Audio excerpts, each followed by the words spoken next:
I'm Lucy Eldridge. This meeting is being recorded. And from the BLS Productivity Program. I want to thank Sabrina Pablonia for organizing this session. We have 4 interesting papers. Each presenter will have 20 minutes to present, and then we'll have 6 minutes for the discussion. And then there'll be time for questions afterwards. I encourage everyone to put their questions in the Q&A feature that's at the bottom of your screen, and then I'll ask them following the presentations. We'll have some additional time at the end if we don't get to all the questions, but we definitely want to make sure that all the prepared presentations are in the completed before 2:15 so that they are on the recording. Okay, so let's get started with our first paper. We are going to hear from John Samuels from the Bureau of Economic Analysis. The paper is entitled Tiered Structure Aggregation, CLEMS Growth Accounting, and the Economic Impact of Sectoral Reallocation. So I will hand it over to John. Thanks, Lucy, and good to see everyone.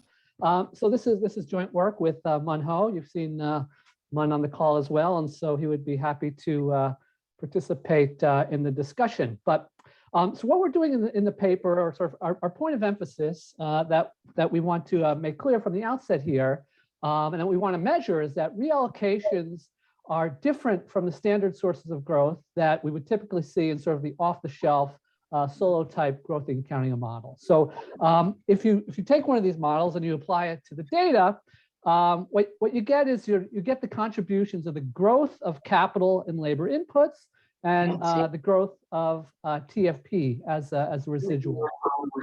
And so just to give you a sense of what the US economic history looks like when you apply this off-the-shelf growth accounting model, you get GDP of the 3% per year of GDP growth over the post-war period. Capital input growth contributed about 1.6 percentage points per year, labor about 0.8 per year, TFP about 0.6 per year. So this is the off-the-shelf growth accounting model. What we want to do in this paper is we want to distinguish between sort of the growth of industries and factor inputs and the shifting or reallocation of resources or the composition of output across producers. And so in addition to just applying this sort of basic measurement question, we're also motivated by the fact that sort of the economics of reallocations are different from the economics of accumulation. You could think about just how policies that may be used to promote growth may be different from policies that would be under consideration to consider the allocation of resources.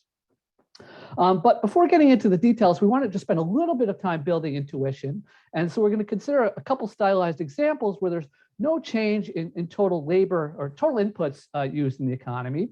And we're going to consider a case on the left-hand panel here where there's a labor reallocation between 2 sectors, L1 and L2, and we're going to choose a GDP function where this reallocation has no GDP impact. So the 2 sectors, in the first sector, there are 4 units of labor. In the second sector, there are 6 units of labor. So GDP sort of in the first period is 10.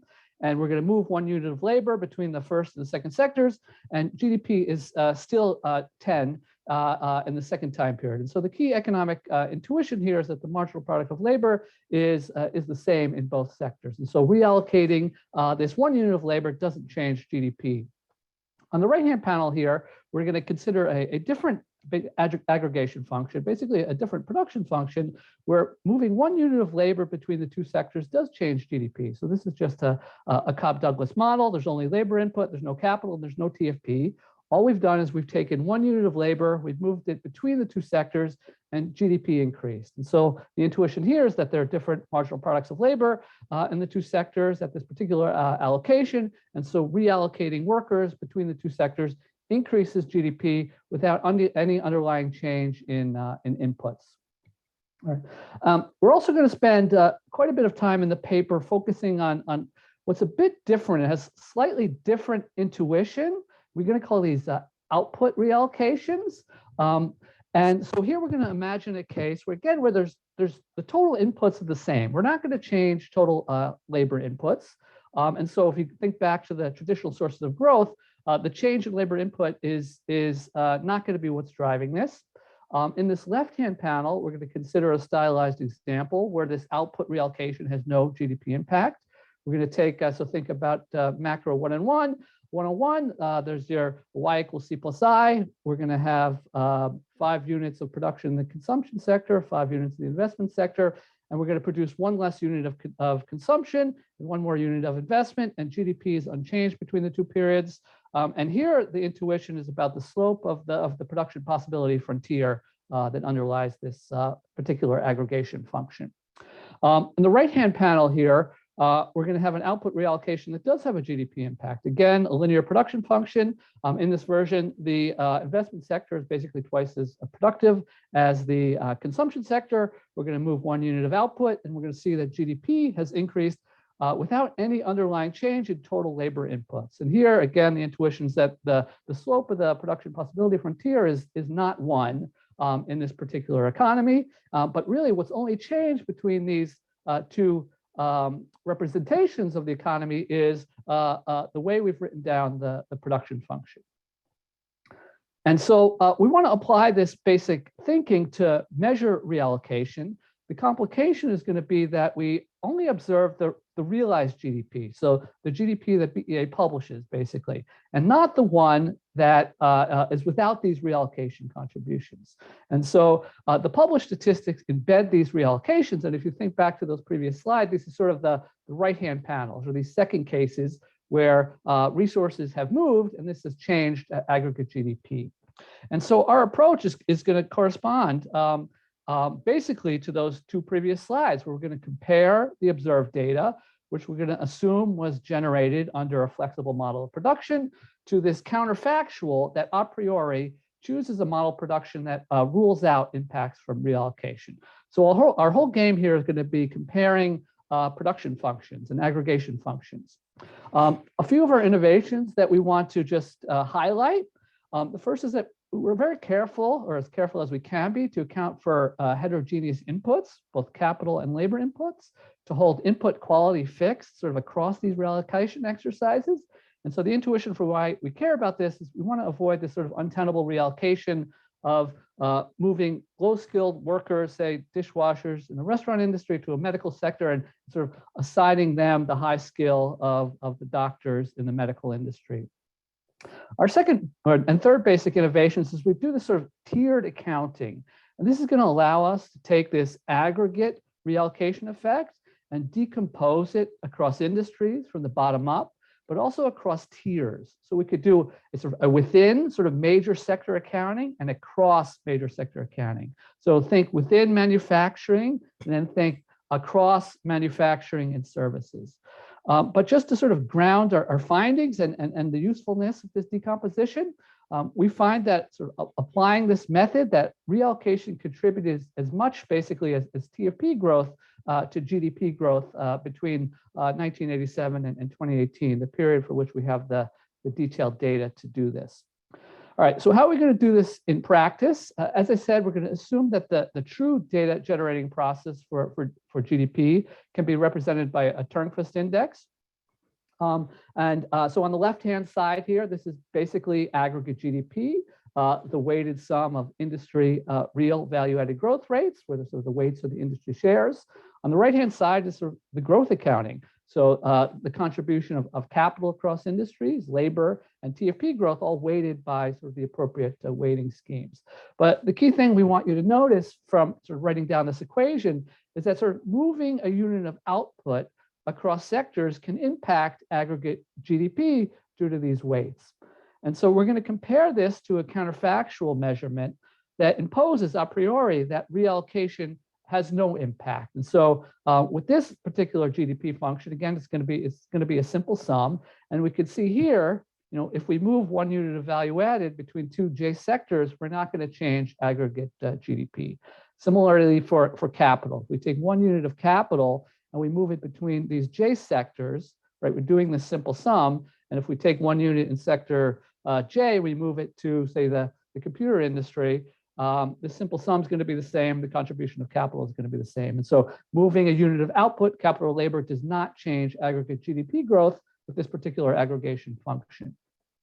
The other thing we want you to note here is we can see how sort of subtracting these two equations, we get an aggregate reallocation effect that can be captured between these differences in the left-hand side, and we could decompose it into three terms: a capital reallocation effect, a labor reallocation effect, and sort of a TFP effect. And this is all based on work by Jorgensen, Gollop, and Vermedian in 1987. And so our contribution is going to be this additional step to decompose this to tiers and industries.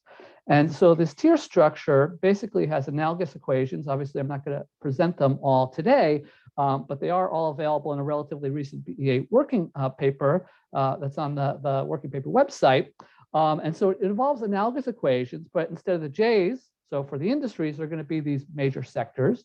And this is going to allow us to do this bottom-up accounting, but it's going to employ two basic economic assumptions. So we'll talk about a bit about these instead of sort of writing down all the equations. The first assumption that we're going to employ by, again, writing down different production functions. We're not going to go back and change economic history, but we are going to choose different aggregation functions, some that embed reallocation and some that rule it out. And this, the first assumption is going to impose that reallocation sort of across industries, but within sectors has no GDP impact. So again, think within manufacturing and think about reallocation between paper production and computers. The second basic assumption is that reallocation across sectors has no GDP impact. So think here again between manufacturing and services, and we're going to write down a production function such that if we moved resources between manufacturing and services, there would be no GDP impact. And we're going to compare this to a case that embeds reallocation. This is going to allow us to do this bottom-up tiered accounting. And again, it's very important that we hold input composition fixed in these various data sets and production functions. So the equations are pretty simple to write down. The heavy left here is building the model consistent data. Our sort of micro data from the bottom up is going to be the typical 63 sector CLEMS data set. So think the official BEA BLS integrated industry level production account, which is available on both BLS and BEA's website. But we're going to build our own version of this because we basically need all the IO, asset, and labor detail to hold input composition fixed. And to give you a sense for how this works in practice and how these aggregation functions translate to reallocation terms, we could just focus on this sort of aggregate capital for a sector S. This is going to correspond to, or we're going to impose, that this capital for sector S is constructed as a simple sum for each asset across the J industries within sector S. And again, this linear sum, so you can think back to those earlier slides, just moving a sector of capital between two sectors J within sector S is not going to change this aggregate, and therefore is not going to change aggregate GDP. And so by comparing this version to the sector that embeds reallocations, we're going to be able to parse out these effects. And so we're going to do the same thing for labor and output, and then we're going to have a whole set of intermediate inputs that's going to be based on this aggregate or the sector-specific set of IO tables with consistent prices. And then so to go between sectors and aggregate, we're going to impose this assumption again and essentially assume that there are no industries or sectors. So there's only aggregate prices that are constructed in an internally consistent way.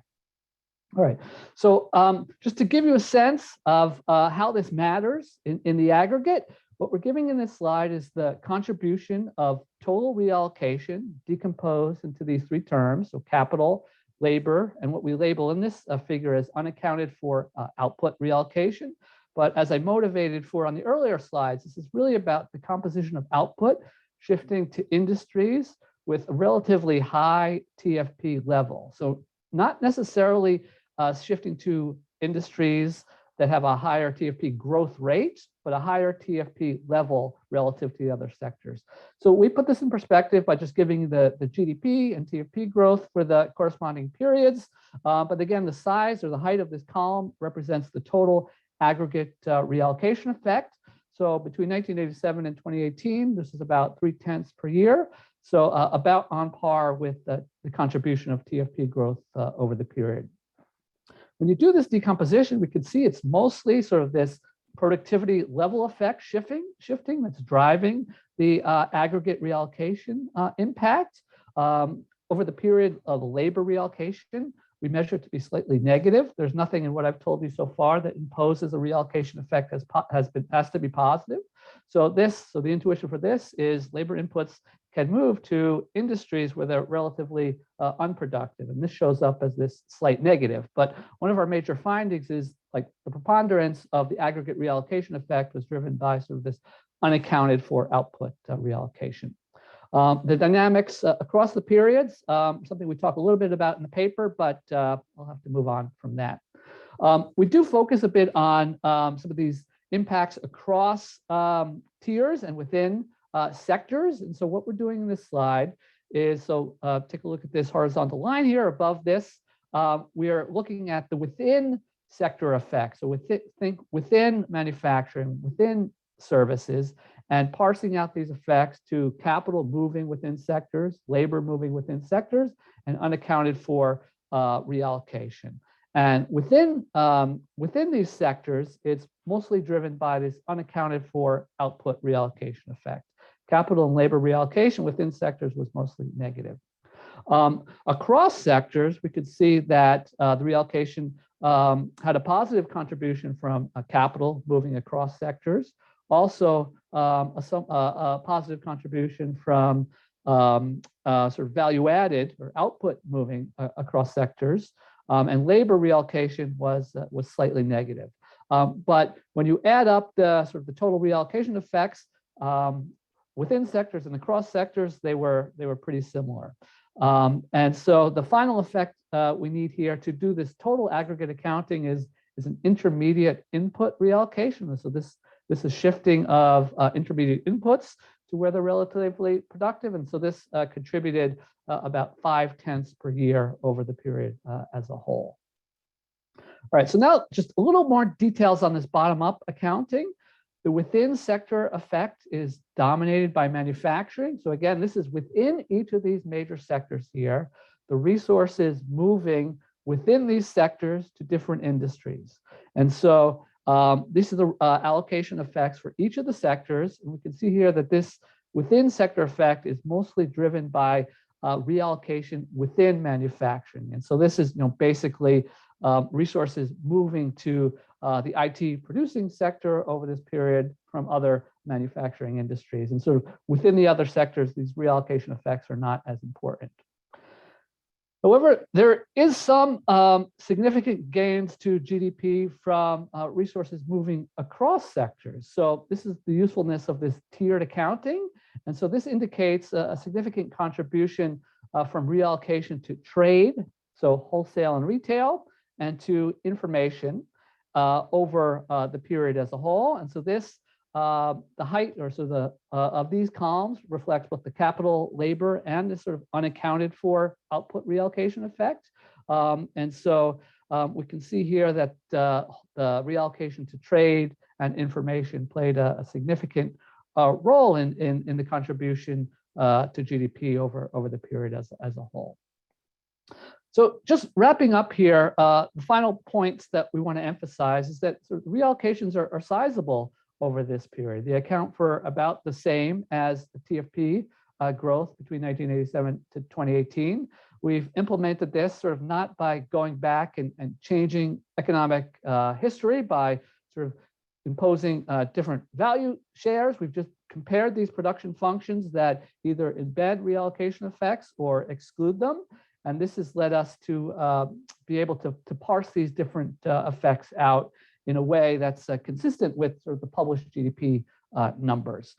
For the most part, these are not driven by primary factor reallocation, so not by inputs moving to industries or sectors where they're relatively more productive, but by essentially the composition of value added moving to industries and sectors with higher productivity levels. So you can think about how this relates to economic competitiveness and potentially competitiveness on the international market as sort of resources move to industries where which the US is potentially relatively more competitive. In terms of this bottom-up accounting, the shifting to the computer industry and the trade and information sectors was particularly important over this period.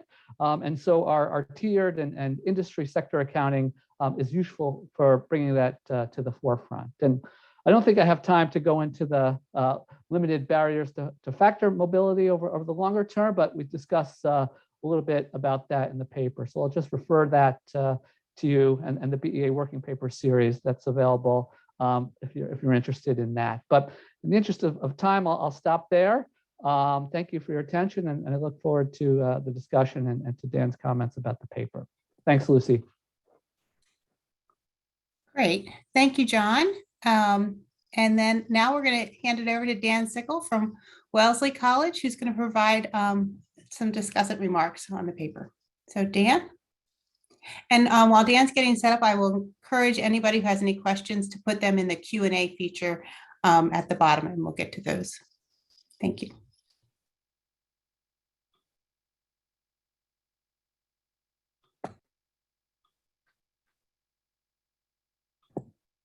Okay, all good? All good. Thanks. All right. Hey, everybody. Great to see everybody. Wish we were doing this in person. We all need another Zoom meeting. But nonetheless, this is the best it can be, and really nice to see everybody. Really happy to have the opportunity to discuss this paper by Mun and John. As I'll talk about, it's a really nice, interesting paper that kind of fills in an important missing piece of growth accounting analysis. So creative destruction here in the industry GDP accounts. I think the topic this takes on is important and underappreciated, which is how much GDP growth do we get from reallocation of inputs and outputs. And as John said, standard growth accounting largely elides identifying these effects, so we need to dig deeper to get them, and this paper does that. It is a very rich paper with a multitude of really interesting results. John only touched on some of them, not all of them, given time constraints. I said a couple of points. I'm really just going to make one point given time constraints, but there's so much that would be fun to talk about. That would be fun to talk about in the paper. So, as John said, as the paper says, many approaches have been used to measuring the effects of reallocation. They've tended to be ad hoc and not always completely consistent with the industry and sectoral aggregation and industry GDP accounts. And this paper, in a comprehensive way, kind of takes care of all of that. And as John said, the results are kind of startling. From 87 to 2018, 0.3 percentage point out of 2.4% annual average growth is coming from this reallocation effect, which struck me as a surprisingly big number. Suggests that reallocation effects are contributing as much to growth as TFP is contributing. So suggesting, this is a really big deal. So in any paper, especially papers that have kind of startling results, I always ask the question of, well, where did the rabbit get into the hat? So, what is the structure or the assumption or the key element of the framework that is driving results? And here's the way I see it in this paper. As John said, published GDP data embed whatever reallocation occurred. So to gauge the effect of reallocation, we need a no reallocation counterfactual. And how one defines that counterfactual is really a key ingredient in gauging the reallocation effect.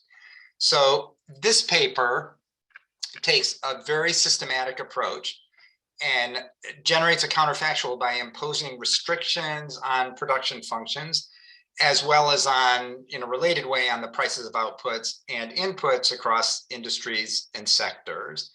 And the key idea is that this counterfactual, this restricted production function is defined in a way that if any reallocation occurred with this production function, that reallocation would not affect GDP growth. So that is just kind of repeating what John said with the basic setup. As I said, these restrictions include things like price of inputs across industries are the same, outputs of different industries are perfectly substitutable, price of value added is the same across industries, intermediate use across industries or sectors is similar. So these are the types of restrictions being imposed on production functions in order to get to a set of production functions in which reallocation wouldn't matter. So we can then compare that counterfactual to the actual data. It is a very logical and sensible approach for thinking about reallocation, and it really very elegantly builds on the industry and sector structure of GDP industry data. That being said, I think for certain questions about reallocation, this definition of reallocation may not line up with intuition or may not provide the answer to some questions that we might ask about reallocation. So let me just briefly give an example of that. I'm thinking of COVID as an example. So of course, during COVID, been huge shifts in inputs and outputs across sectors and across industries. And a natural question to ask would be, how much did those shifts affect output and productivity growth? And we'd probably want to do that, say, relative to February 2020. So we want to know, relative to February 2020, how much did shifts in inputs and outputs boost or lower output and productivity growth? Well, of course, in February 2020, production functions, output prices, and so on were different across industries and sectors. So I think constructing a counterfactual that eliminates those in the base period of February 2020 is going to provide a measure of reallocation that answers an important question, but not a question like, how did reallocation related to COVID affect output and productivity growth? So it leads us kind of naturally to this question then of how could we use this type of decomposition in the paper to answer the COVID question. So again, we come to, could we adapt this decomposition to answer questions about reallocation in specific episodes? So I think that would be one really interesting connection to make, since I think the machinery could be adjusted to do that.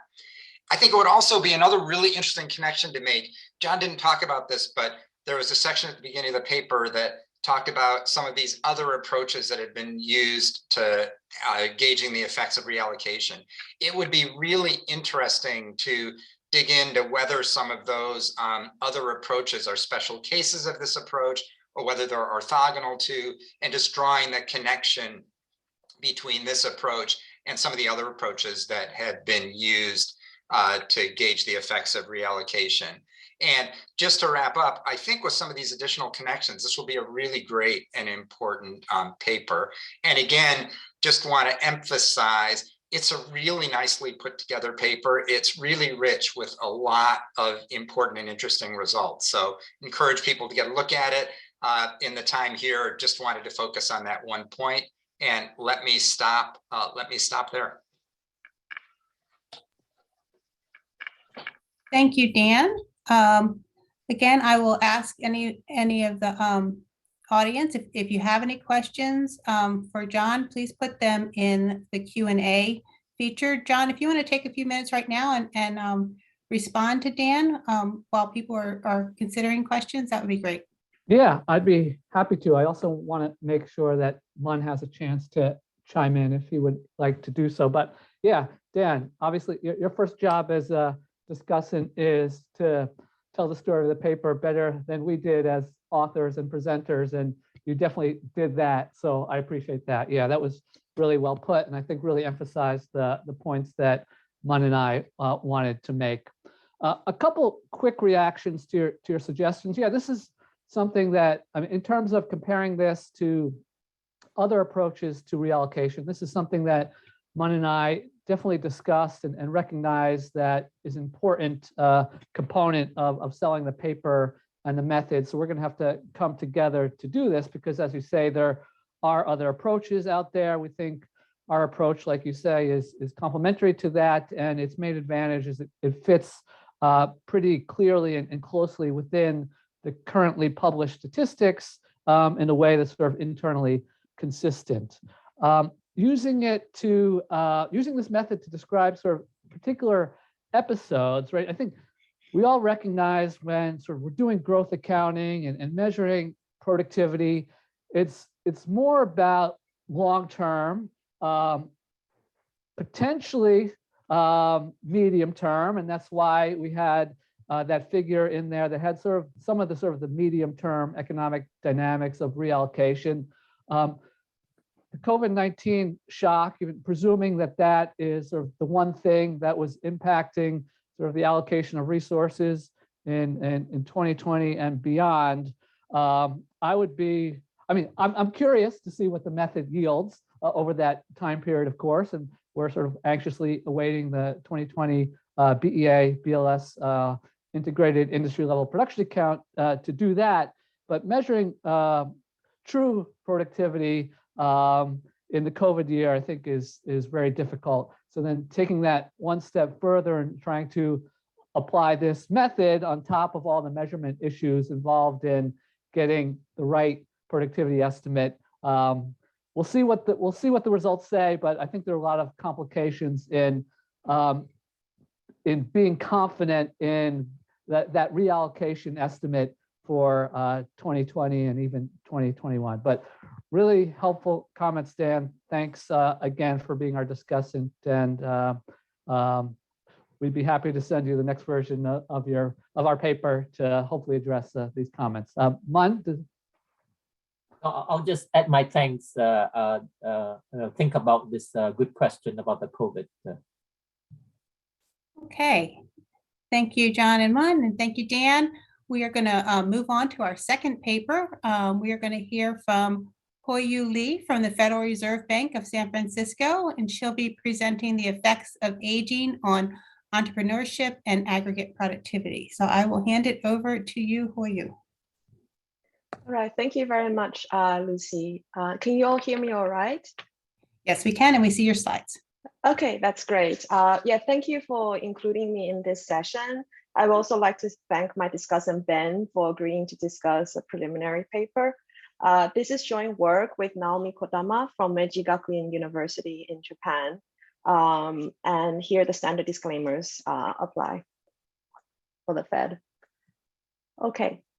So the advanced economies are aging rapidly. I think this is a well-known trend. And here I just want to share some numbers to put that trend in perspective. This graph shows the dependency ratio, both what the ratio is right now, as well as what's the projected ratio going forward. This is the number of people who are aged 65 years or older per 100 people aged 15 to 64. So roughly per 100 people that may be able to work, how many people are actually aged 65 plus, that's beyond retirement age. So for Japan, for example, by 2030, that number is expected to be 50. So for every 100 people between 15 to 64, it's projected that there will be at least 50 people who are aged 65 plus. And then for the US, that number will be 30. So aging is happening rapidly, it's projected to happen rapidly. So I think one interesting question is, what's the effect of aging of the population on the aggregate production capacity? I think this is a question that many papers have addressed, and there are several channels. So first, papers have looked at both the labor supply, capital supply channel, and then there are also papers that have thought about aging affecting firms' adoption of automation technologies. And then there's another strand of paper that thinks about how aging may actually affect aggregate productivity, TFP, either through innovation propensities of people of different ages or managerial ability. So this paper falls in the last category. We will think about how aging of the population may affect aggregate productivity through the rate of entrepreneurship, as well as the distribution of abilities among entrepreneurs in the economy. So here is an overview of our approach. So first, we will use firm level data in Japan to investigate the relationship between firm level outcomes with their entrepreneurs' age, as well as looking at what's the entrepreneurship rate by individual's age. And then we will interpret these empirical facts using a general equilibrium model This will be a model of occupational choice where individuals have a choice between becoming entrepreneurs versus working. And then through the model, we will try to understand what these facts means and what are the implications of aging for aggregate productivity. And then one thing we will use the model for is to simulate that model. We will the input into the simulation will be projected aging, age distribution going forward, and use the model to simulate the impact of that aging of the population on TFP and output per capita. Okay, so for today's talk, I will first describe the data source and then the empirical findings. And then finally, I will show you the model and some of our results. So first, let me describe the data briefly. Our data comes from a credit rating agency in Japan. This is one of the largest credit rating agency in Japan. We have an unbalanced panel from 1999 to 2019, and we have about 1 million firms per year. So the data set contains many things about firms. We have the identity of the firm, the year of establishment, things like industry location, as well as some of the firm level outcomes like sales per worker. On the entrepreneur side, we have characteristics like their entrepreneur's age, their gender, education, etc. So in this paper, we'll focus on the age, although we'll control for things like gender and education. But our focus will be on the relationship between firm sales and firm sales per worker with entrepreneur's age. Okay. So when I say entrepreneur, let me just be a little bit clear about exactly like what we observe. So in Japanese, we observe what's called a daihyosha of each firm. This is someone who can make legal decisions for the company. And so we'll treat these daihyoshas as entrepreneurs. But of course, in the data, this is not always the case. For example, if you have a very large firm, especially like a listed firm, someone who's the daihyosha will be like the CEO of the company. That may not be what our image of entrepreneurs are. So actually in our data set, when we actually do the analysis, we'll drop listed companies so that the entrepreneur we have in mind are people who are owners of firms and the decision makers of the firm. And then finally, the entrepreneurs in our data sets are not necessarily founders. They are like about 20% to a third that are founders, but many of them actually inherit the business. So we think of entrepreneurs as someone who's managing their own firms, but they're not necessarily the founders of the firm. I think the data set is good. For example, if we compare the employment size distribution in 2014, in our data set, the TSR, which is the blue bar, against the economic census in 2014, we see that the TSR is slightly, have a slightly higher average employment, but overall, I think the distribution is good. And in particular, it covers a lot of small firms as well. Now, because we dropped the listed firms, we don't cover as much of the very large firms, but I think for the smaller size firms, the data set appears to be representative. Okay, so next, let me share the empirical findings. I'll share the main facts that we found in this paper. So our main facts in the paper will come out of this regression. So on the left-hand side, we'll have firm outcomes, and these will be log of sales or log of sales per worker. And on the right-hand side, the first two lines on the right-hand side are characteristics of the entrepreneurs. We have dummies for age. That's the main thing that we look at. And we have yearly dummies from age 23 to 80. And then we control for the gender as well as education of entrepreneurs and a few other controls. And then the last two lines on the right-hand side are firm controls. We know that firm age has very strong relationship with firm outcomes. And here we control for that. When we also control for industry year fixed effect, as well as locations of the firm.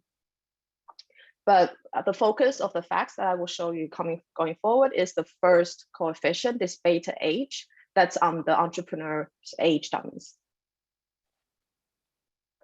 Okay, so let me show you the main facts that we found in this paper we found that there is like a robust inverted U relationship between firm sales and entrepreneur's age. We also find that for log sales per worker. So if you look at the left-hand side, in the x-axis, we have entrepreneur's age by year. And on the y-axis, we have log sales relative to age 30. 30 is our reference group. So for example, if you look at age 40, the point estimate is around 0.2. So entrepreneurs who are age 40 have log sales that are about 0.2 log points higher than someone who's age 30. So we find this inverted U relationship. We've done various robustness checks, for example, adding different controls and running things within different years. And we find that we always recover this inverted U relationship. Okay, so this is the main fact that we try to document in the paper. So next, let me describe our model. This is kind of a toy model at this stage for us to think about these facts, just to make sense of these facts. I think there's still a lot of extensions we can do to the model, but it's kind of our first stab at trying to make sense of all this. Okay, so we'll have a general equilibrium model with occupational choice. And so here we have J types of individuals. You can think of types being age. And then I'll use SJ to denote their share in the population. So each type of individual has HJ efficient units of labor. This can be a combination of both like education labor quality as well as the quantity of labor supply that they put in. So for example, someone who's like past 65, the 65 or more group may have lower HJ because they supply less labor. And then this HJ is common across everybody within that age group. But then within each age groups, individuals draw like entrepreneurial productivity Z from a distribution. So entrepreneurial productivity can be heterogeneous across individuals within each age group. And that distribution can differ across age groups. And then for production technology, we have the Lucas span of control model, so decreasing return to scale production function. So each entrepreneur with productivity Z has this decreasing return to scale production technology, where this gamma is the scale parameter. So when here we think of a competitive market. So entrepreneurs, they are wage takers. They face wage per efficiency units of labor. And here, to make sense of the pattern in sales per worker, we'll have this wedge. We recognize that the sales per worker could be reflecting many things. So right now we don't have a full interpretation of proper interpretation of the tiles. So it's a wedge. And I'll also show you later a robustness check where we assume that the sales per worker relationship could be reflecting noise in the data. Okay. And then the choices for the entrepreneur is to choose the efficiency units of labor in order to maximize their profits. And then here for the occupational choice part, the individuals become entrepreneurs if what they expect to get out of entrepreneurship exceeds what they get out of working. Okay, so here is the actual profit maximization problem for the entrepreneurs. What comes out of this problem is that sales per worker in the data will reflect this wedge, this tau J. And then the productivity of each entrepreneur will be reflected in the size of the firm, where size is measured by revenue. Okay. And here's the occupational choice, the actual equation. So if you look at the first equation, this says that the entrepreneurs who's at the margin, who chooses to become entrepreneurs, the profit that they get with their productivity will be equal to the wage they could get. So this decision yields what's denoted here as Z star for each group. This is like the cutoff productivity for that age group. The entrepreneurs above this cutoff productivity will become entrepreneurs. And if they're below this productivity, they will become workers. So to give some intuition, suppose this productivity distribution within each age group is Pareto, and it can have this Pareto ex ante distribution can have different means. And what this will predict is that the relative shares of entrepreneurship rate by different age groups will reflect the comparative advantage of entrepreneurship. It's not the absolute advantage, it's the comparative advantage.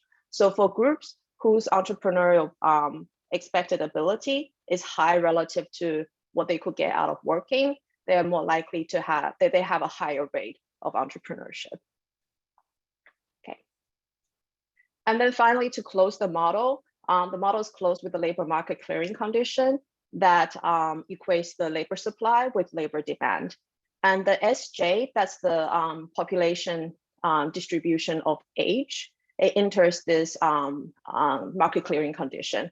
And then in the counterfactual that I will show you later is that I will change the SJ. This is the age distribution in the population. And also finally, let me just clarify a little bit what I mean by productivity. So in this model, we don't have capital. We have output per capita, the total amount of people. And then we can decompose this into a TFP term, which is output per efficient units of labor input. And then after that, we have total labor supply, which can consist of labor quality. So how much efficient units of labor we have per production worker, as well as the share of production worker, those people who choose to become workers rather than entrepreneurs. And this last two terms combined is what I would call labor supply. Okay. So when we calibrate the model to the data, the top panel of the graphs that you see here is the data, and the bottom is the calibration. So here I'm repeating the log sales and sales per worker graph I showed you before, but then also I have the rate of entrepreneurs by individual's age relative to age 30. So what was interesting in the data is that even though, for example, someone who is aged 60, an entrepreneur who is age 60 does not necessarily have the highest expected sales, but they have the highest entrepreneurship rate. So if we just look at the data, it looks like those who may be less productive turns out to actually have a higher propensity to be entrepreneurs. But when we actually feed this into the model to back out the actual entrepreneur ability, this is the bottom right graph. This is the ex ante distribution of entrepreneurs' productivity. We actually see that age 60 is actually not that bad, even though we see in the data that entrepreneurs who are 60 have lower sales than entrepreneurs who are 40. The ex ante ability is actually higher, and the reason is selection. What we back out from the data is that entrepreneurs, people who are age 60 have lower outside options than people who are age 40. So they have a higher comparative advantage to become entrepreneurs. So the marginal entrepreneur that comes in who's age 60 will be lower than the marginal entrepreneur who comes in that age 40. And that explains the observed data why we see that age 60 entrepreneurs tend to have lower sales than age 40. And this will be important. This ex ante distribution on the bottom right is actually what's important when we feed in the projection for changes in age distribution. Okay, let me show you that result. So just to take 1 year as an example, here the blue line is the baseline 2018 age distribution in the data. And then the red dash line is the counterfactual projection that we have from the government's projection for the age distribution. We see that by age 30, so 2035, we'll have a lot of people who are age 60. And so I'm going to feed the red dash line into the model. And here is the result. So in the baseline, we have that this aging of the population will reduce the level of output per capita by about 0.7%. And this comes from like mildly positive increase in TFP. This is because the people who are actually aged 60 are not necessarily bad entrepreneurship. But then what's hitting the output per capita is coming from the labor supply. And then we also have a decline in entrepreneurship rate. We did various robustness checks. One thing that I will highlight here quickly is that the baseline, I'm matching the wedges to the observed sales per worker relationship with age. But because we know that those sales per worker measurements could be noise or many other things, I also did one robustness check where I assumed that the sales per worker relationship that's coming out of noise and assume that the wedge is 0. And when we do that, the effect on output per capita is the negative effect on output per capita is slightly smaller. Okay, and then what I showed you right now was for 2035. We can also do it for different years from say 2025 to 2035. It appears that this negative effect on output per capita is increasing over time. But overall, it appears that aging is not necessarily bad for TFP. The negative effect on output per capita is coming from the labor supply side. Okay, so let me conclude. So in this paper, we aim to study the potential effect of population aging on aggregate productivity. And the mechanism is through the distribution of managerial entrepreneurship ability. And here we find robust relationships, like inverted U relationships between firm sales and sales per worker with entrepreneurs' age. Our preliminary results suggest that aging does not necessarily lower TFP. So for future work, I think for the toy model right now, we don't consider this wedge, we don't model them. It'll be interesting to see those in more detail. So we'd like to think about misallocation. And then right now we're not modeling retirement or endogenous labor supply. So that's another margin we would like to work on going forward. Thank you. Thank you, Hoyu Lee. We are now going to hear from Ben Pugsley from the University of Notre Dame, who has some discussant remarks. So I will hand it over to Ben.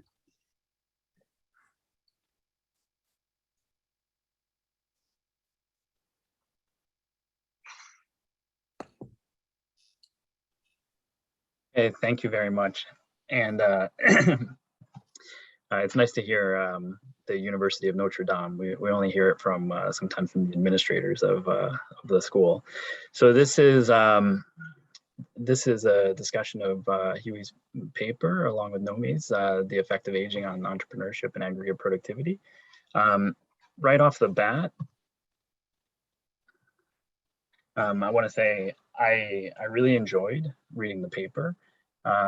I don't mind at all discussing preliminary work. In fact, I think it's kind of exciting because it's you're at a bit of a crossroads, and I think the impact of a discussant could be higher. So let me say that it's a very interesting topic, and I think the findings in the TSR data are super interesting. And just to recap, this is the main empirical contribution of the paper. The authors find effectively hump-shaped patterns of sales and sales per worker in the measure of what they call entrepreneur age. And I put it in quotes, and I'll come back to this. They also find, although this is less prominent in the results, a hump-shaped propensity to be an entrepreneur in age. And so this is, of course, closely related to a number of papers, but most recently a paper by Azule, Kim, Jones, and Miranda that kind of definitively established that there is a hump-shaped pattern of selection into entrepreneurship, even conditional on the very highest types of firms. So I thought this part of the paper was super interesting, and in some sense you could almost go you could almost have a facts paper just sort of exploring these empirical relationships. But the authors want to go further, and they want to think, and I think rightly so, they want to think about why should we care about this from the standpoint of being a macroeconomist or someone who's interested in productivity. So how do we think about the aggregate economic significance of this? And there's different, of course, channels by which heterogeneity could affect TFP. And the one that they focus on, and I took this from the introduction, is the aging of the population could affect TFP through innovation or the distribution of managerial ability. So this is the approach that they take. And the way that they explore this approach is they take the empirical findings they have from this TSR data to effectively exactly identify a set of parameters and wedges that are in an equilibrium model of occupational choice, effectively a Lucas model, and then they're going to shock the age distribution and then just examine what happens, which I think is a great approach. And the bottom line, of course, is that for the shock that they're considering, the equilibrium compositional effects of changing the age distribution are not are not trivial, but they're small. So could reduce sort of the productive capacity by kind of at most 1%. And that's not really so much coming through TFP, it's really coming in through the labor supply, the quality of the labor supply. Okay. So here's my discussion. The interpretation of the findings, I think, is still very much in the early stage. My bottom line is I like this approach to extracting quantitative estimates, but I think there's a lot of work to do before the 0.7% number, I think, is credible as far as this is what we think is the contribution of aging. So I'm going to make two very brief comments that are related, and that perhaps could help push the paper in a direction towards more credibility or sort of a more systematic answer. So here's comment number one. I'll go into this in a bit more detail. I think the authors talk about the effect of aging on entrepreneurship. I think the paper is a bit more about aging entrepreneurship, and I'll explain what I mean. And then the second comment is one of course that's a challenge for any paper that's going to try to take wedges as being stable, is just so much is changing, and so it's an empirical challenge to identify these time invariant wedges and the quality of the labor supply. So let me go into the first comment. The entrepreneur I put in quotes before, Huey explained it's the diutia, which is the legal decision maker representative for the company. It's really about it's about who can make decisions for the company kind of at the very top, and it could be an entrepreneur, it could be just a professional manager. In fact, the founder share is actually declining in the data they show. I don't think that it necessarily has to be a paper about entrepreneurship per se. In fact, in the quantitative results, the selection into entrepreneurship is really kind of the least important margin quantitatively. And so I think the firm dynamics are potentially secondary to the composition of the managerial input in this paper. So here's just another figure from their paper. This is share of firms by age. You can see that the entry share is basically trivial. So it's kind of a stock of firms that is aging. And you could be interested just in the effect of that compositional change without necessarily thinking about selection into entrepreneurship. And as I read the empirical results, I had a bit of trouble kind of keeping track of what's the stock of manager age, what's the distribution of the manager age or founder age across the flow of new businesses. You could just focus on manager age and not worry about the entrepreneurship angle at all. That's comment number one. Comment number two, since I only have a minute, is the stability of these wedges. So all of the results turn on these labor quality and marginal cost wedges that are varying by age. They make a nice assumption, which gives you some nice clean results, that entrepreneurial productivity is Pareto. You're just varying the age-based minimum. And under that assumption, you can identify and estimate these wedges, these cost wedges, and the labor supply quality measures, which is constant by age, effectively from the regression results. So of course, to do this, we have to believe that even though lots of things have been changing, that these regressions are adequately controlling for all the time varying stuff, so that this hump shape pattern is in fact stable. And even if the pattern is stable, that the quantitative levels of the measures at each age are stable, because the quantitative results turn on these completely. So given the importance of the quality and the wedges for the quantitative results, I'd want to be a little bit more confident in the estimation. So bottom line, it's a super exciting topic, very promising early results. I think it's at a crossroads quantitatively, and they could push ahead with this occupational choice-based interpretation of the evidence, which I think is definitely one way to go. Of course, if you do, one, bolster the evidence for the stationarity of these key parameters and the wedges, and I think even perhaps more importantly, emphasize the importance of selection if this is the role that you're going, the road you're going down. So either way, I look forward to whatever path the authors choose. Thanks very much for letting me read and discuss the paper. Thank you, Ben. We do have one question in the chat. Mike Jadu asks, have you done the same exercise? This is for Hoyu. Have you done the same exercise or analysis on other developing countries and compared the results against the findings in Japan? No, we have not. Well, one thing is we don't have access to data in China or India. I've worked with firm level data in China, India. I'm not aware of data that has a lot of these entrepreneurs' characteristics for like a large sample for broad coverage of the economy. Okay, I think that would be very interesting. I actually was struck when during your presentation and then in Ben's remarks about the relationship between the firm age and the entrepreneur's age. And is that when you had more 60-year-old entrepreneurs or more than 30s, and then but they had lower sales, is there anything about the age of the firm that the 60-year-old entrepreneur is in that is more maybe if it's older, if it's more stable and thus maybe not growing as fast? Yeah, so we do see a kind of positive correlation between firm age and entrepreneurship age in the data, entrepreneur's age in the data. And that's why we control for that, for the firm age when we did the regression, because we know that firm age is related to, say, firm size and growth. Yeah, I'm not sure if that answers your question.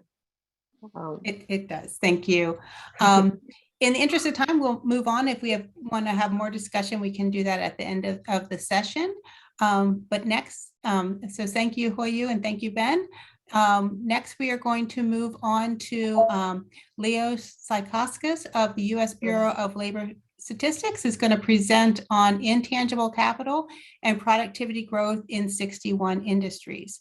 So I'm going to hand it over to Leo to share your screen.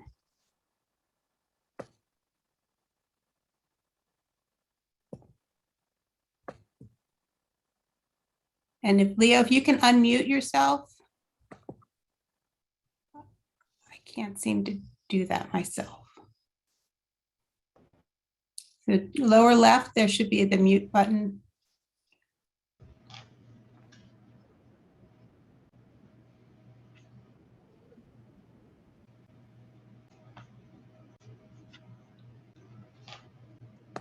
Hi, Leo. We see you, but we can't hear you yet.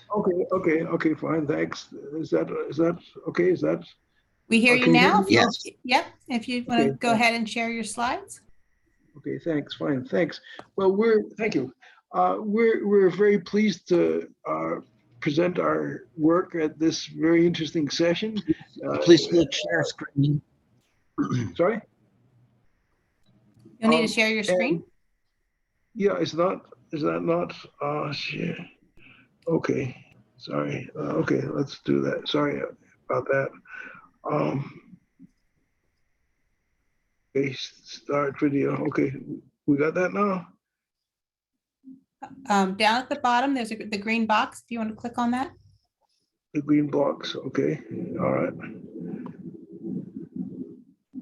Okay, okay. Sure, I'm sorry about the delay, folks.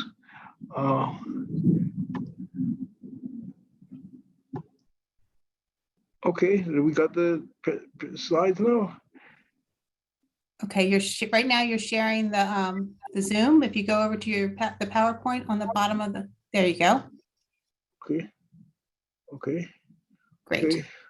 Good. Okay. You're up. Thanks, folks. I'll speed up to make up for the minute or two we lost here. We're pleased to be able to speak at such an interesting session where we enjoyed hearing the papers so far. We're looking at the effect of intangible capital on output and productivity growth in 61 industries in the U.S. private business sector. First, we'll look at the effect of the three intangibles already included in the U.S. accounts: R&D, software, and artistic originals. Then we'll develop similar measures of advertising as a potential additional intangible. And third, we're going to start to look at the difference between returns to intangibles at the firm and industry levels. And that's a very interesting question, because some intangibles may have very different effects at the industry and at the firm level and the industry level. And the textbook example, the main example for which there's evidence of that, is R&D. Now we can see that in the BA work on R&D, which mainly considers R&D returns to individual firms, whereas the BLS measures look at primarily at industry data, and the evidence is very clear that the social return from very good papers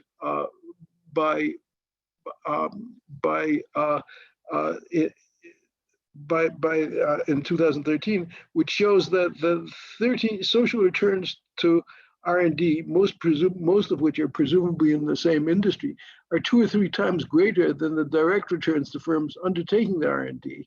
So they're potentially very important spillovers, which make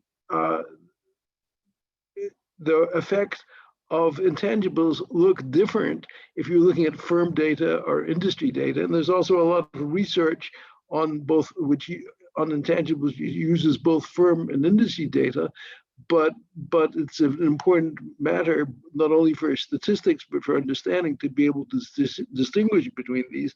And we'll start to look at potential ways of measuring spillover effects of intangibles using firm data and trying to see how the industry affects that. Now, the contribution of any input to growth can be given by the share of the factor times its rate of growth. And the BLS data contain are very good for these purposes because they're very high quality. They include service and rental prices, so that we have measures of both price and quantity of intangibles within the BLS data bank.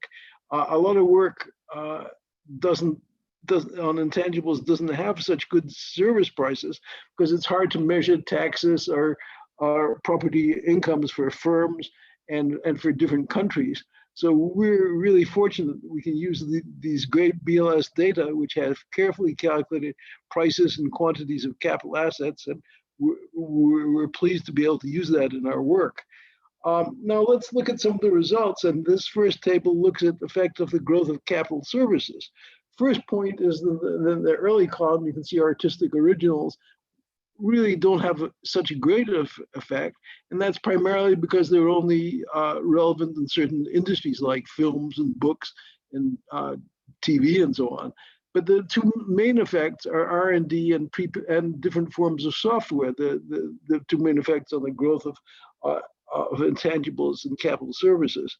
Now R&D we think has by far the greatest importance. Here it looks the same as the software effect, but there are well-established spillovers and much greater returns to R&D of being 2 or 3 times greater.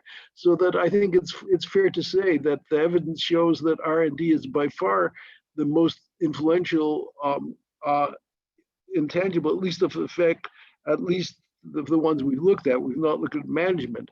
Now, to show the importance of R&D, a quarter of the assets of the capital stock in manufacturing by our calculations is R&D, and R&D is also relatively important in other sectors of the economy compared to some of the other intangibles.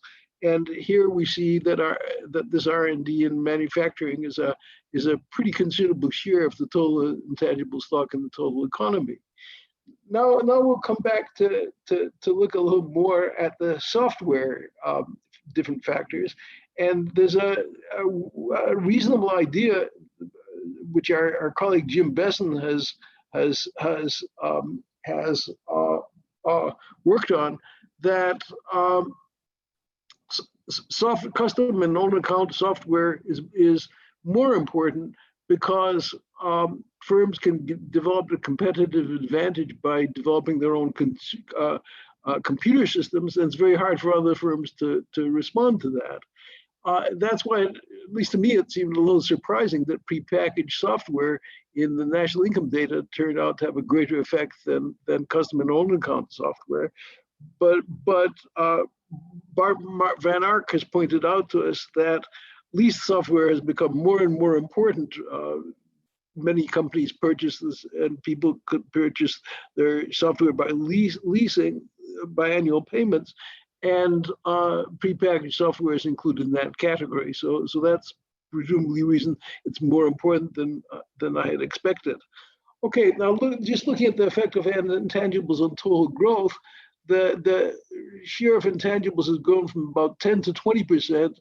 10% in the 1990s to about 20% recently.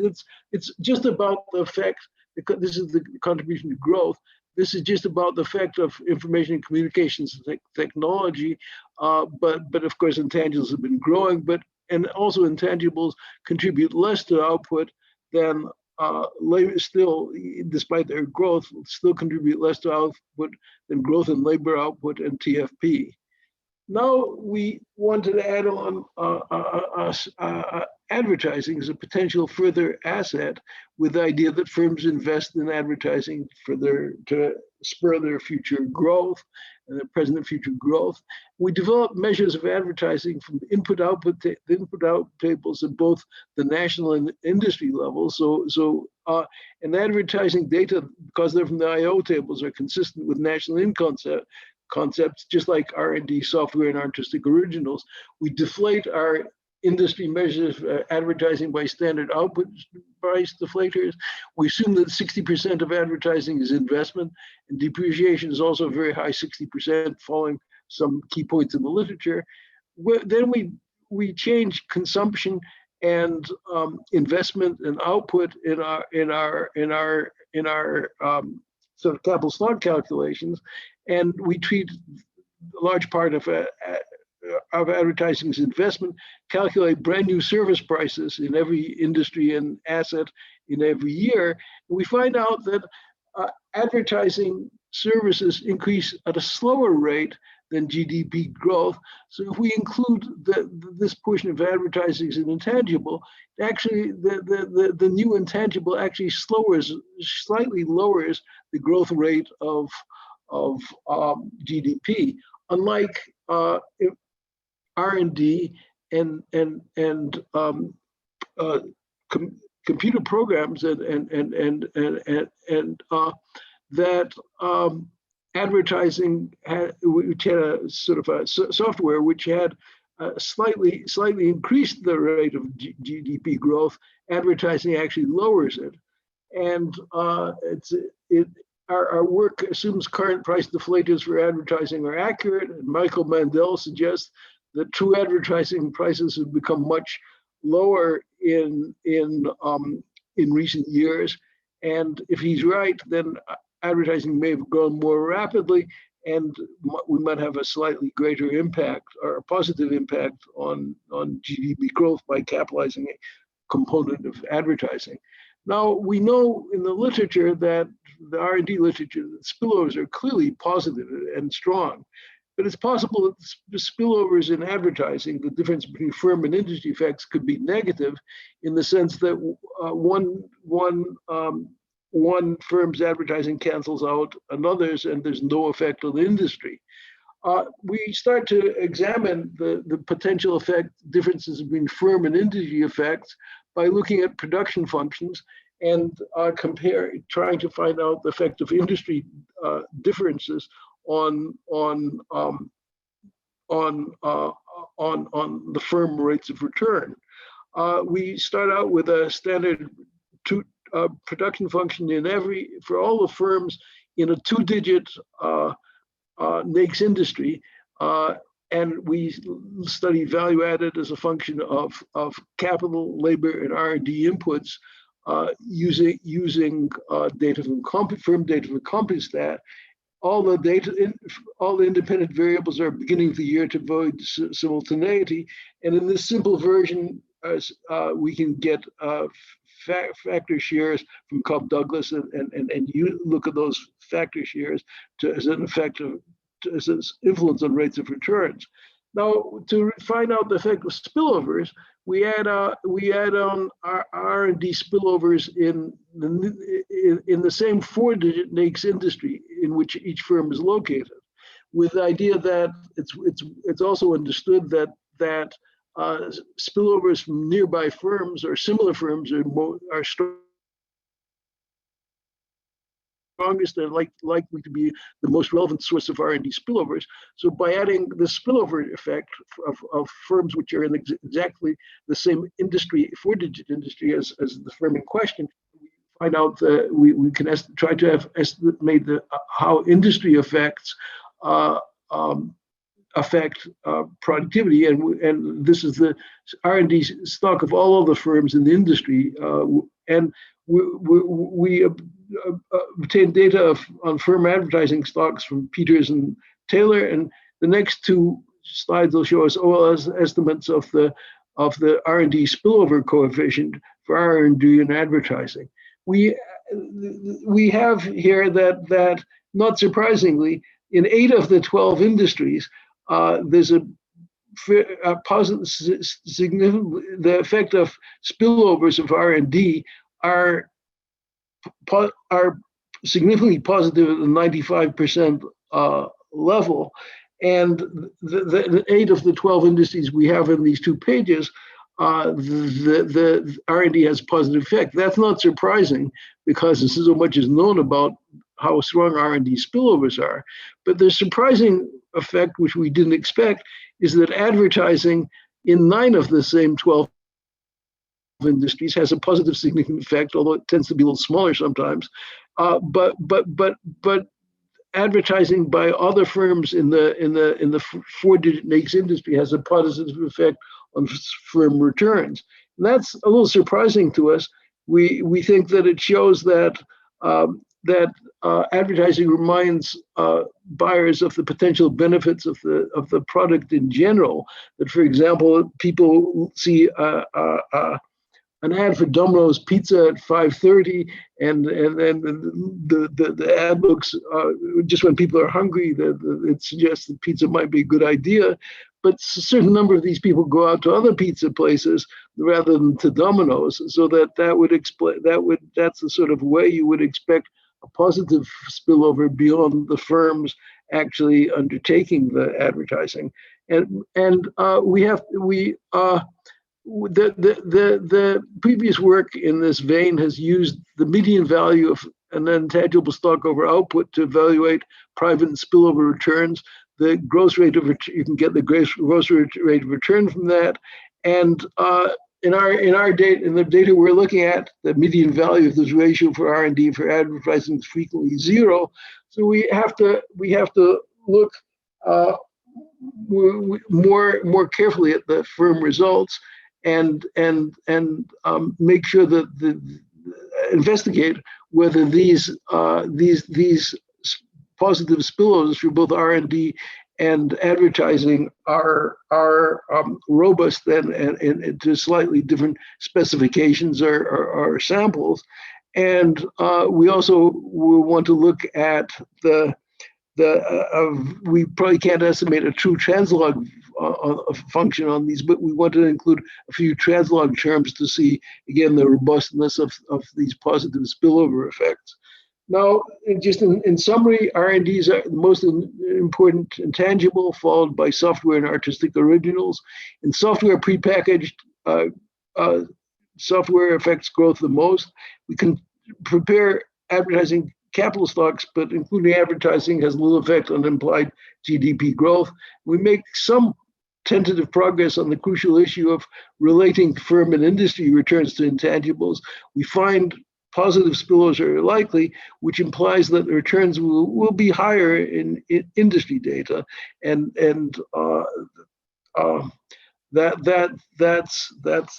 thank you. We're pleased to be able to present our work at this fine session. Well, thank you, Leo. Now we're going to hear from Rachel Solovicek from the Bureau of Economic Analysis. And I think, Leo, you're going to advance your slides. If we can go back to the first slide. Thank you, Leo, for helping me with my slides. I'm very bad at screen sharing. So I'd like to just start out by saying I really like the idea of measuring stuff using BA and BLS's data, because there's a lot of data we have out there, and people don't always appreciate just what, you know, data we have. And it's really nice to see people who actually just take the data seriously and try to understand what's going on. And I did something weird. Okay, and so I was like this, the advertising where they use, you know, data that they're already with Leo. There's something weird. And so I also like very clear empirical results. Tables were incredibly helpful, and just telling me what was going on helped a lot. That many times authors, you know, they're so excited about their theory, they don't actually tell us what's going on. But here I knew, here is what was happening, and here are ways to see it. And I was asked to sort of talk about suggestions because the authors really want to, you know, figure out how to tweak their paper for publication soon. So I'm going to talk about data suggestions. And this is just because the authors wanted me to, that I don't feel I need to review the paper because it was so clear. So the first suggestion, they talked a lot about how advertising is not growing as fast as the rest of the economy. And they were focusing on purchase advertising, which is, of course, an important topic.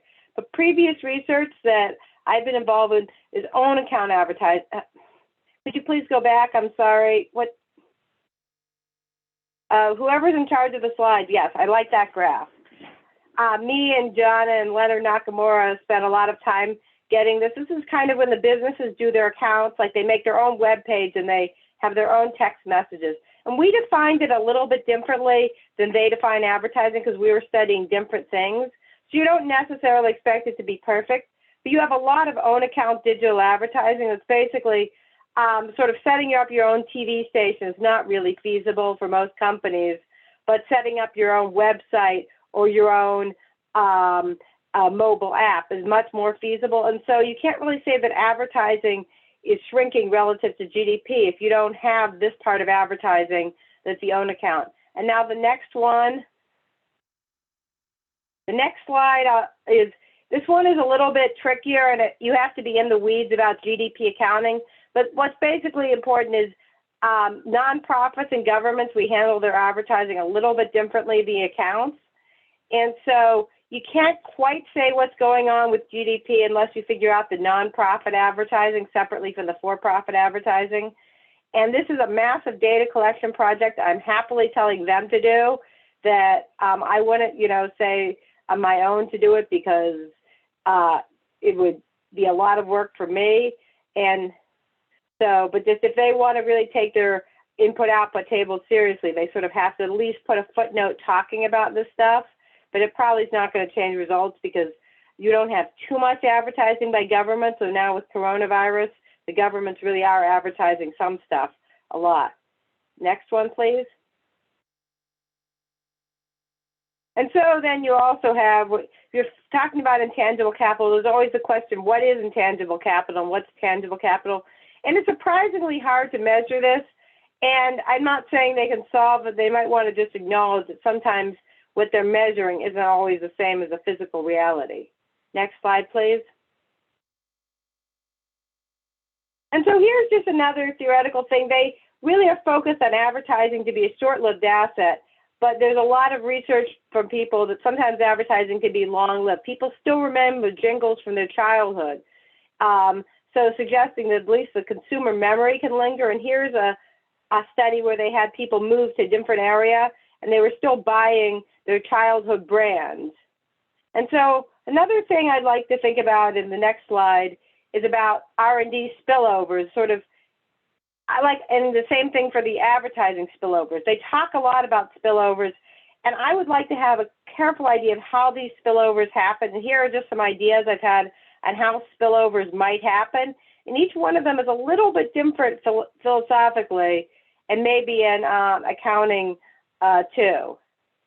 And yes, the Ernie Burns and Alvin Sickle, they have some great stuff on advertising that, and finally, just sort of, you can have things that seem to be tangible, but just are actually intangible. Here's something I have, natural resource exploration, that just because you own, say, the Louisiana Purchase, you actually have to put in a lot of intangibles. There's intangibles everywhere that we sort of don't always recognize that they're bundled with tangibles. And so it was a really interesting paper with useful results.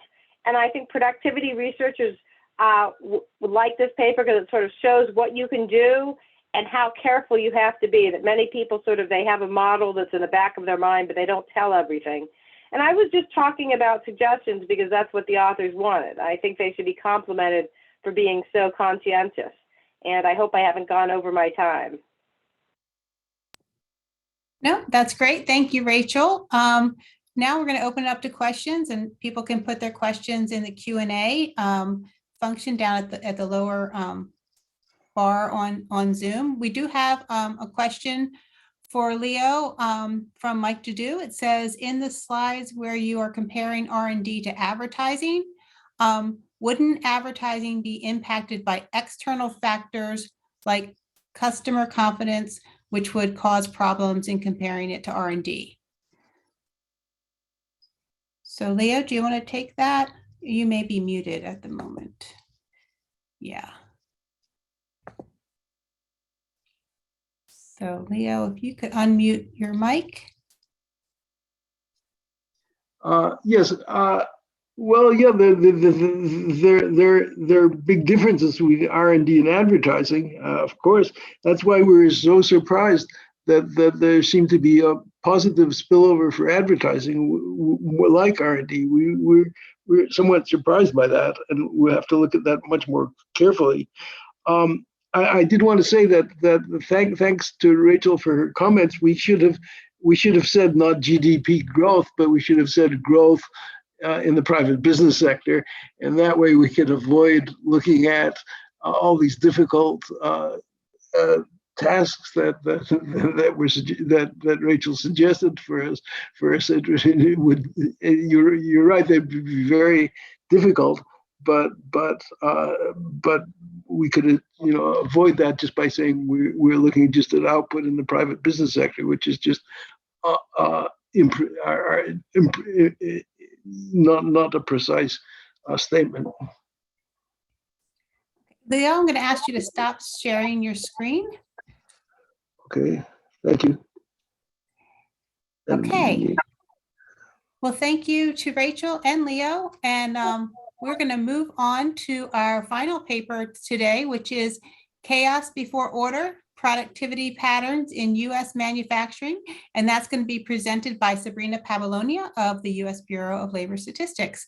So, Leo, if you stop sharing, we can move on to Sabrina. Okay, wait. Oh, so, I'm sorry. Okay, stop sharing. Okay, so, okay. Great. All right, you fine. Thanks. Okay, Sabrina.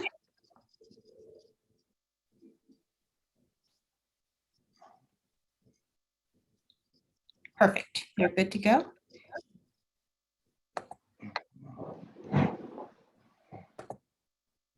Okay. This is joint work with Cindy Cunningham, Lucia Foster, Cheryl Grimm, John Haltwanger, Jay Stewart, and Zoltan Wolf. And it was recently published in the International Productivity Monitor. Before I continue, the standard disclaimer applies. All views expressed in this presentation are ours and not those of the Bureau of Labor Statistics or the Census Bureau.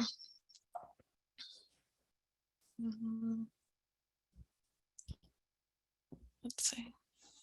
Okay. That advanced. So in 2019, the Bureau of Labor Statistics and the Census Bureau jointly released a new experimental public use data set, which we refer to as Dispersion Statistics on Productivity, or DISP. These new statistics tell us how much more productive one establishment is than another between different points in the productivity distribution within detailed industries. As of September 2021, the DISP covers all 86 four-digit NAICS manufacturing industries from 1987 to 2018. However, in this paper, we use the 2020 vintage, which covers the period from 1997 to 2016. DISC includes two measures of establishment level productivity, output per hour and total factor productivity. and 3 measures of dispersion in productivity: the interquartile range, the interdecile range, and the standard deviation. In this paper, we focus on the interquartile range measure of dispersion, which tells us how much more productive an establishment is at the 75th percentile of the productivity distribution than one at the 25th percentile of the productivity distribution. These measures are available with and without activity weighting. For example, when calculating output per hour, the activity weights are the share of an establishment's hours in the total industry hours. For this new data, we have learned that there's enormous within industry dispersion and productivity. And there's also large differences in dispersion between industries. If you look at the figure on the right here, that compares the interquartile range dispersion measure for 3 industries: shoes, cement, and computers. Within the average manufacturing industry in 2016, we found that establishments at the 75th percentile of the productivity distribution generated 258% more real revenue per hour than establishments at the 25th percentile. However, in the computer industry, establishments at the 75th percentile generated 419% more real revenue per hour. And then in the shoe manufacturing industry, they generated only 153% more real revenue per hour between the 75th and 25th. And so what accounts for this variation in productivity across establishments and within detailed industries? We have not been able to explain the large differences we see by controlling for like size, state, or age of establishments. But researchers have explored several potential sources of productivity dispersion. For example, there may be frictions or distortions that inhibit productivity enhancing reallocation, such as costs of adjusting factors of production, barriers to entry, regulations that prevent the equalization of marginal products across plants, establishment specific markups.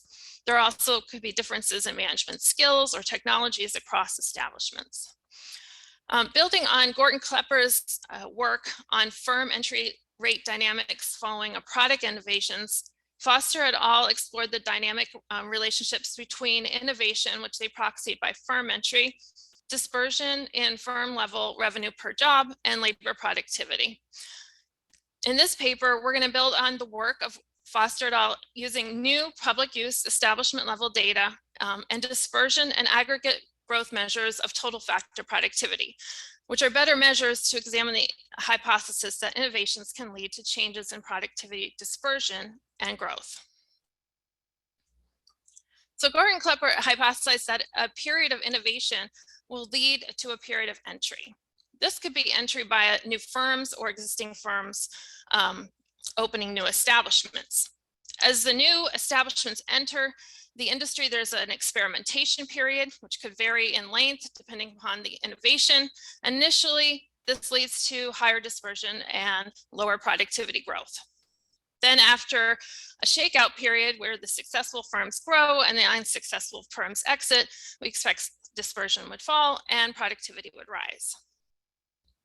So to examine this hypothesis, we're going to use industry level by year data from 3 public use data sets, as well as some dispersion measures from the restricted use data underlying the DISP. We're going to use the official US measures of aggregate labor productivity and total factor productivity from BLS.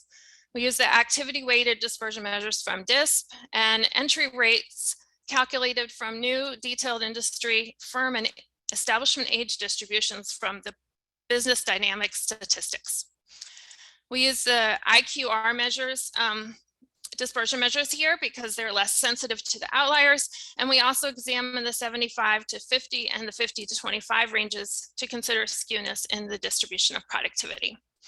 We're going to use the activity weighted dispersion measures because they should more closely correspond to the BLS aggregate measures, which could be thought of as changes in the first moment of the underlying distribution of productivity among establishments when appropriately weighted. And in order to abstract from business cycle dynamics and focus on this hypothesis, we're going to construct average annual growth rates over 2-year periods for both productivity dispersion and productivity growth. And we also construct average establishment and firm entry rate level 8 firm entry rates for 2-year periods. I'll focus on TFP results here, but the paper also includes results for labor productivity. So in the next couple of slides, I illustrate graphically the relationships between lagged establishment entry rates and TFP dispersion and TFP growth for several industries. First, I will show you two high-tech industries, the semiconductors and computers, to illustrate the story that we're telling about innovation, entry, dispersion, and growth, because we would expect to see more innovation in high-tech industries. So here for semiconductors, we observe high entry rates in the early 1990s between 8 and 9%, which is represented here by the red line, with the scale is on the right y-axis. This entry is followed by high growth in TFP dispersion between 1997 and 2003, which is represented by the light blue bars here. Around 2003, entry rates became relatively stable at around 4 to 5%, with little change in dispersion from one period to the next after that. TFP growth, which is represented here by the dark blue bars, grew from 1997 to 2007, especially high in 1997-99 period, several years after this surge in entry. In addition, growth was modest, but still it was positive 2003 through 2007, following a large spike in dispersion in the 2001 to 2003 period. But after the Great Recession, TFP growth is negative in 2 out of the 4 periods here. Just turning to computers, we see the entry rates were initially very high through 2001, exceeding 10%, which is much higher than we saw for semiconductors. After that, the entry rates are consistently below 9%. So dispersion rises and falls here, with a large increase in dispersion during the Great Recession, but there's not really a clear pattern that is following changes in entry rates. On the other hand, TFP growth is very high up until the Great Recession, following these periods of relatively high entry rates by a lag. And then here we look at grain and oilseed manufacturing. So this is a non-tech industry example, where we're not likely to see innovations that lead to entry. So we see much lower entry rates here, 4 to 6%, and movements and dispersion do not appear to be tied to movements in entry, and there's little productivity growth here. To examine the innovation hypothesis, we estimate the following panel model, where we regress the growth in either the productivity dispersion or the aggregate industry productivity on lagged entry rates, which cover a span of 6 years. We allow for the associations between the lagged entry and growth to differ by the industry type, because we expect to see more innovations in high-tech industries, and also they've been an engine of growth for productivity prior to 2005. And we also control for industry period effects to abstract from the business cycle dynamics. So in this table, we present the main results using establishment entry rates, which are consistent with our establishment-based dispersion measures. So here, the first 3 rows are associations between lagged entry rates and TFP dispersion or aggregate TFP for the non-tech industries. And then the second 3 rows here are going to be the differential associations for the high-tech industries, and the last 3 rows are the associations between lagged entry and growth for the high-tech industries. So the lag 1 results here can be thought of as associations during the experimental stage of the innovation hypothesis, and the lag 2 and 3 results may represent either the experimentation or shakeout stage, depending on the length of the lags that we have in response to innovations. So looking at the last 3 rows here first, we find a strong relationship between establishment entry rates and our outcome measures for the high-tech industries. So 1 percentage point increase in entry rate leads to a 2.9 percentage point increase in TFP dispersion growth in the next period, but a 0.7 percentage point decrease in aggregate TFP growth. Then in a subsequent period, we find that the response reverses. Now dispersion growth falls dramatically by 4.6 percentage points, while TFP growth rises by 0.6 percentage points. Although it's not statistically significant here, the differential effect between high tech and non-tech is about 0.8 percentage points and statistically significant. And then in the third subsequent period, we also find TFP growth rises with a differential of 0.8 percentage points. For the non-tech industries, we find only that TFP growth falls slightly 2 periods after a surge in entry, and we don't see any growth in the third subsequent period. Okay, we also explored whether there's different relationships between entry and dispersion in the different parts of the productivity distribution. So we looked at the 75 to 50 and the 50 to 25 range. So again, looking at the high-tech industries, entry initially leads to an increase in dispersion among both below and above the median establishment, but the relationship is significant only for the less productive establishments here. And then in the second subsequent period, dispersion falls significantly, both below and above the median, but more dramatically for the more productive establishments. And then the third subsequent period, we find dispersion among the more productive establishments increases significantly. If we turn up here to the non-tech associations, we find the asymmetric results, but at 3 periods later. So the entry leading to lower dispersion with the more productive establishments, but higher dispersion with the less productive establishments. So we find some evidence that entry can also change the shape of the dispersion. And just to show the firm entry rates are fairly similar to our establishment entry rates, except for in that first lag period, that the interactions are not significant here. Okay, to conclude, we find support for the hypothesis that innovation can initially lead to a rise in productivity dispersion and a decline in aggregate productivity.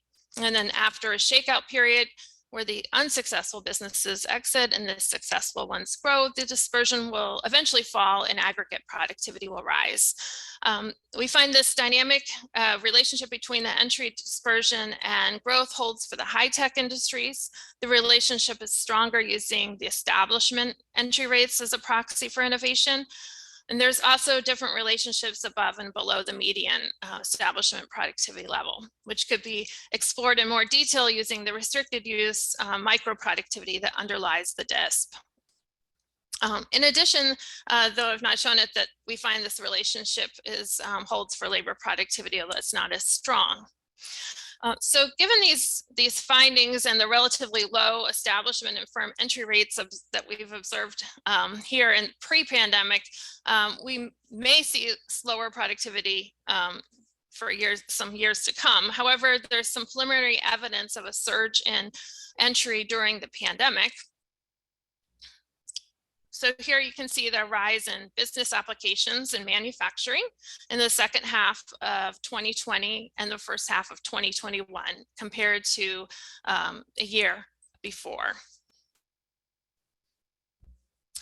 These slides are available on the ASSA website, and you can find the data used in this presentation at these following websites. Thank you. Thank you, Sabrina. Now we're going to have discussant remarks from Chad Syverson from the University of Chicago. So Chad, if you want to take control.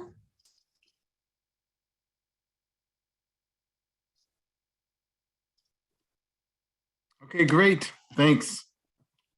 So let me just say as an overview, this paper is a kind of work I'd like to see more of in IO. And here when I say IO, I have to be careful with this crowd. I don't mean input output, I mean industrial organization. The typical study, almost every study in IO is an industry or market case study.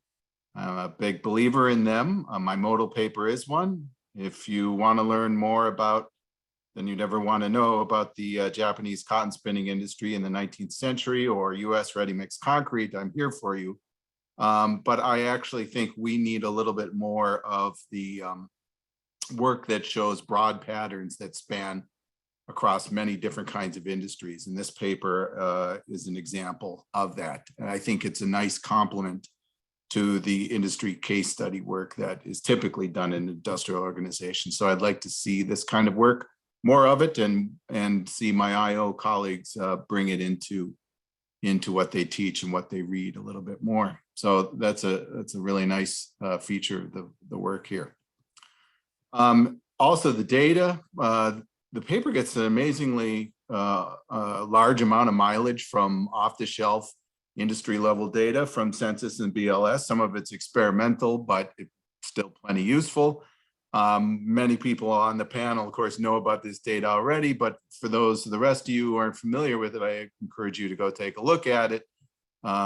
Sabrina mentioned the DISP data, for example. If that would have existed when I was in grad school, it would have saved me about 3 or 4 months of work. So it's really, I think, a great value-added product.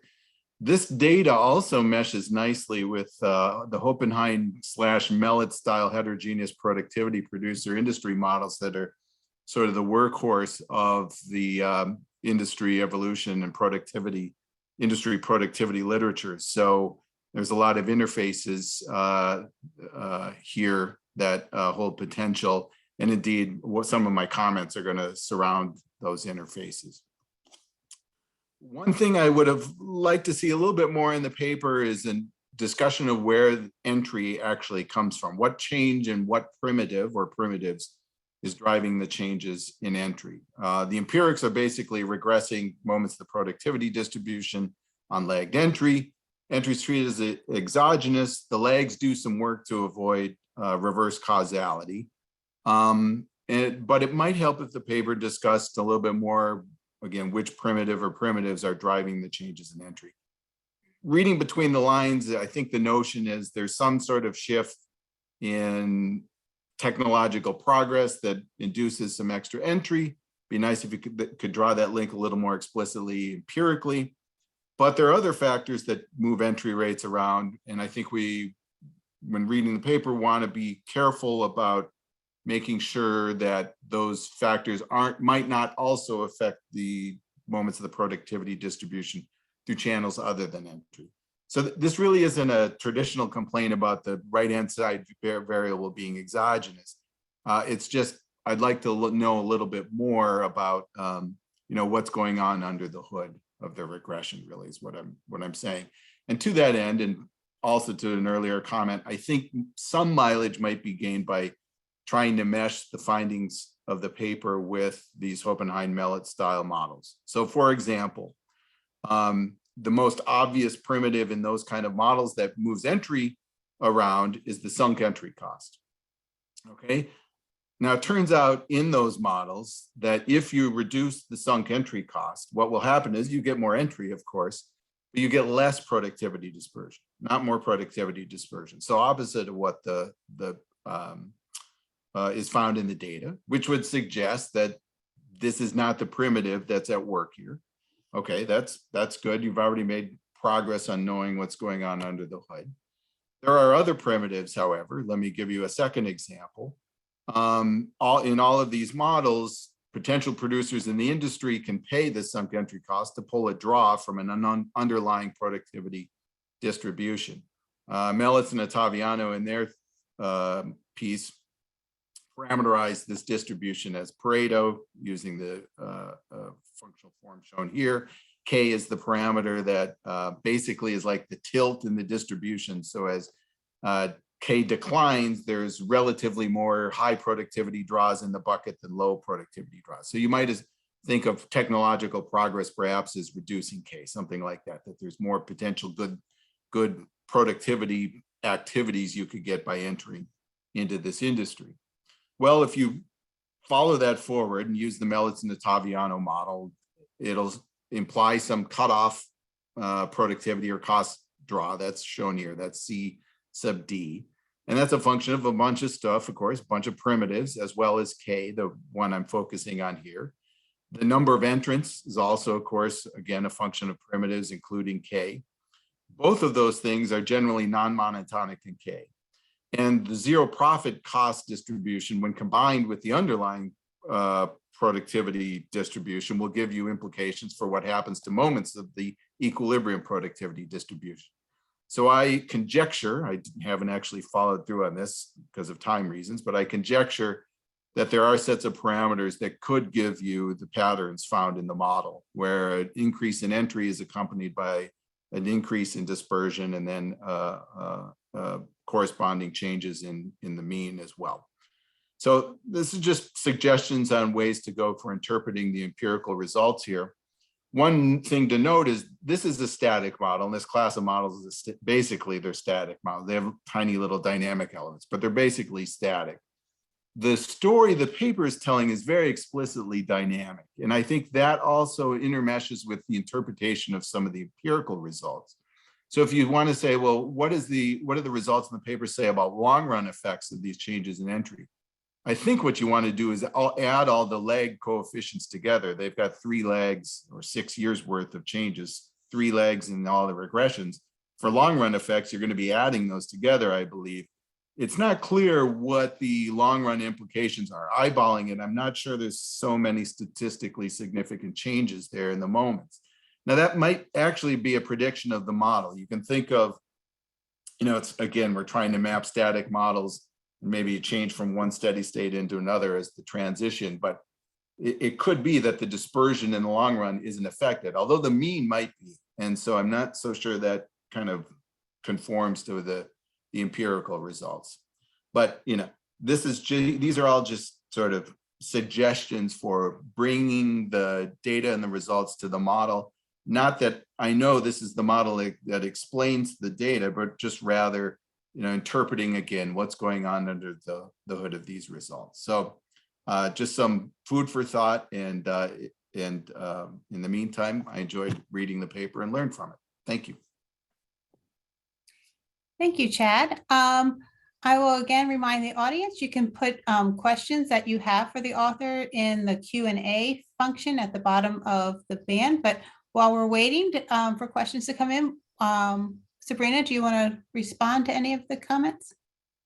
Thank you, Chad. I would just note for the last one, because we're using the standard growth rates, we can't just add up the coefficients there to get the long run. But in terms of the long run, also in the dynamics, we're thinking we would probably need a longer data set to really say what's going on for the long run. I don't know if anyone else wants to jump in. I want to just say thanks to Chad. In many ways, this was an exercise in kicking the tires. The authors of this paper are actually the creators of DISP. And it's a relatively new data product out of the Census Bureau, which we hope folks will increasingly use. As lots of us here, literally on this call, on this panel, we want all access to the microdata, but we think there's value added to actually for the stat agencies to put out higher moments, and DISP is one of the first higher moment data sets. Covers currently a reasonably long period of time, and in the future will cover even more periods of time. So by the way, ideas for future iterations on DISP would be very welcome. And so what is this? This paper was saying, okay, are we seeing interesting empirical patterns as we kick the tires of this new toy that literally this team has created? Can I just add something to that, which is since it's about productivity dispersion, but there's other measures that people may find interesting to see the distributions of. So ideas about that too are also always very welcome. And thank you, Chad, for your great comments. Okay, I do see a question in the chat. We have a question from Eric Benjolson, asked to get at the long run net effect instead of adding the coefficients. Perhaps you could include a single metric for all 3 or more prior years and look at the coefficient on that. You could also fit a polynomial lag. So that is a suggestion for the authors. Thanks much. Good idea. Okay, I'm not seeing any more questions. But again, people can continue to put them in if you have any questions for earlier papers. We do have a few minutes left in the session. Everybody did a great job of staying on time. So that was wonderful. Thank you for moderating. That went very smoothly, I thought. You're very welcome. Paper is very important. I mean, this whole session is very important to me because of the topic of productivity and the importance of it to the Bureau. We have another, oh, no, that's just our tech letting us know we have 5 minutes left in the session. So I will open it up to discussion if anybody wants to comment on any of these papers. Any of the panelists can chime in. I'll go ahead and chime in a little bit. We've got. Want to introduce yourself, Jay? Oh yeah, I'm Jay Stewart. I'm one of the co-authors, and we're actually working on a separate on another paper that uses the published DISP data. So what we're doing is we're calculating similar statistics using skill measures from the Occupational Employment Statistics Survey, and comparing those to the dispersion measures that we find in the DISP data. So again, it's another use of the public DISP data. That was all. No comments on the existing, just sort of a plug for future work. There is an anonymous comment in the chat that just sort of poses a question maybe for future research on productivity and COVID, that initially maybe productivity was bad, but eventually it might improve. So something for research to consider in the future. Yeah, and follow those entrants, as Sabrina mentioned, might be a key to answering that question. So for the DISP data, is that right now, I see in the on the website, it's annual frequency. Is it possible to do it at like quarterly frequency at all? So they could be useful like shorter run business cycle analysis. I can't hear you actually. The answer is no. The answer is no. It's not immediately obvious, but we welcome suggestions for what we could produce. We could produce. I know it's not the same. We could certainly produce earnings per worker evolutions and other things. It might be possible from the. I shouldn't give up so quickly. There are high frequency surveys, for example, on sales and things of that sort, that also could be used. So you're right. I like the idea. We ought to take it into account and think about, could we produce some high frequency dispersion statistics? I like that idea a lot. And maybe it's isolated to a few, maybe it has to be isolated to a few industries where data is available at that level. And sometimes we tend to, from the statistical agency's perspective, we tend to, want to look for a full set of things. But the high frequency data aren't always available for that full set of industry. So, possibly looking at, a small group that we might be able to get that data for. Yeah, I might be affected because I work for the central bank.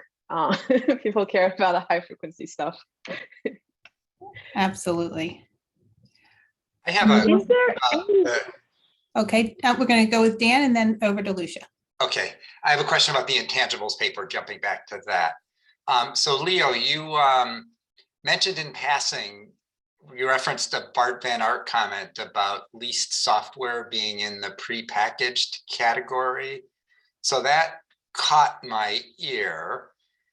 And I'm thinking about, say, if a company pays Microsoft a monthly fee for their employees to have access to Microsoft Office. I thought that would have been in purchase services rather than in one of the software categories. But I'm wondering from your comment if I'm either out of date or off track on that. It's a good question. I don't know the answer. I will check on it. This is something that is sort of BA measure, how we measure software investment. And you could just look at the supply use tables, and it seems like prepackaged software is going to a packaged software investment. So it seems like lease software is being treated sort of as a lease to purchase. I know there's complicated accounting. If you lease something over its lifespan, it's like you're buying it on the company books. So I think we're doing something similar, but I'm not sure. Okay, well, that'll be interesting. It'll be interesting. It's not what I thought. It'll be interesting to find out. So I'll do a little looking as well. Thanks.